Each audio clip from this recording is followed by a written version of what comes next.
Hi, everyone. Welcome to KREM 2 News at Noon. I'm Laura Papetti. It's so good to see you on this Friday. And on this Friday, we're going to check in with weather first with Brandon T. Jones. He's filling in for meteorologist Thomas Patrick. And Brandon, it's worth talking about. It is going to get hot this holiday weekend. That's right, Laura. And I've just been watching everyone down at Pig Out in the Park over at Riverfront, wondering how hot they are right now. You can see the rotary fountain is going off as well. But those temperatures are rising. I know over the last week or two, we got to experience a little bit cooler temperatures, but it's already getting up there. 77 degrees currently, winds moving about 3 miles per hour. So it's starting to feel like a regular summer day. And that's really what we're going to be feeling throughout the entire Labor Day weekend. So as you make those preparations, get ready to make some of those barbecues or, make a good plate full of burgers and whatever other sides you've got. Just keep in mind that on Saturday, you're looking at 92 as the high. Sunday, 95. We've got a weather impact alert day scheduled for Sunday with those 95-degree temperatures. And then Monday going back down to 92.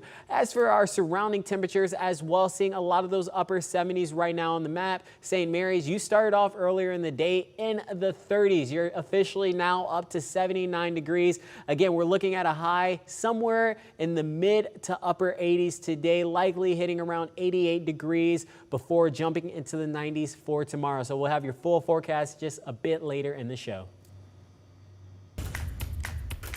Thank you, Brandon. Coming in new at noon, an early morning house fire in Spokane Valley ended with the roof collapsing. The fire began around 3 o'clock this morning. Spokane Valley fire crews were able to evacuate all 4 people out of the home safely.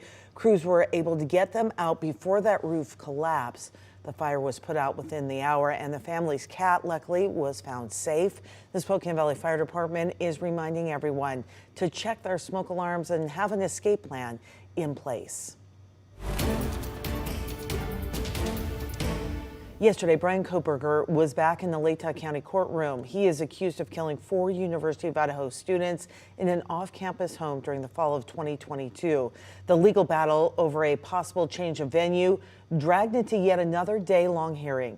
KREM 2's Shannon Matty breaks down what happened in the courtroom. Well, the defense team has been collecting and analyzing data and news coverage since early 2023 and says it proves a fair and impartial jury cannot be found in Latah County. Brian Koberger's defense team first asked for a change of venue in January, but has been compiling data to back up that ask since early 2023. One of the major pieces of evidence they're using, a Latah County community survey. 100 jurors walked into this room during voir dire. 66% of them already think he's guilty before they've heard any evidence. Dr. Brian Edelman was hired by Ann Taylor and her team to analyze whether a fair trial could be held in Latah County. The defense has claimed bias and strong emotion in the Moscow area have reached mob mentality, pointing to responses in the survey. And a range of themes from people would basically kill him to they burn the courthouse down or assume that the jury failed. The prosecution has argued the survey was inadequate or comprehensive enough, as it hasn't been reported how many people declined to take it. The defense pointed to strong media saturation in Latah County, which makes up less than 3% of the state's population. They're looking to move to Ada County, where about a quarter of Idaho's residents live. If you have a certain number of stories divided by the population, the number of stories a person can see is fewer if the population is larger. Social psychology expert Amani El Alaili says people may have made strong prejudgments based on hearing snippets of stories. From the media, people may take bits and pieces, and that starts to create a level of knowledge or human bias. We might feel like we know about something more than we do, yeah. She says research shows people will tend to double down on their beliefs even when confronted with contradictory evidence. She testified there's no way to undo this, except finding a new jury pool. Judge John Judge said he's got some work to do in making what he called the most difficult decision of his career, and he gave no estimate on when he'll issue a ruling on moving the trial. Shannon Mowdy, KREM 2 News.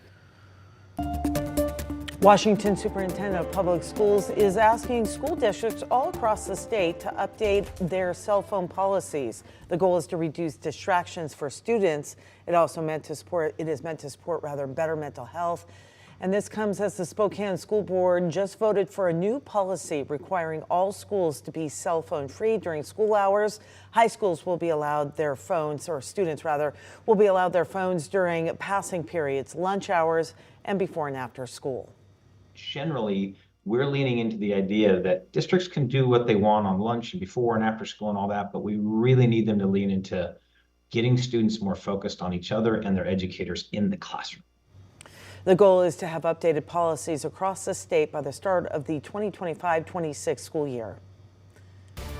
Also coming in the last hour, the Washington Secretary of State confirmed that only 4 more counties need to complete the recount for the Public Lands Commissioner race.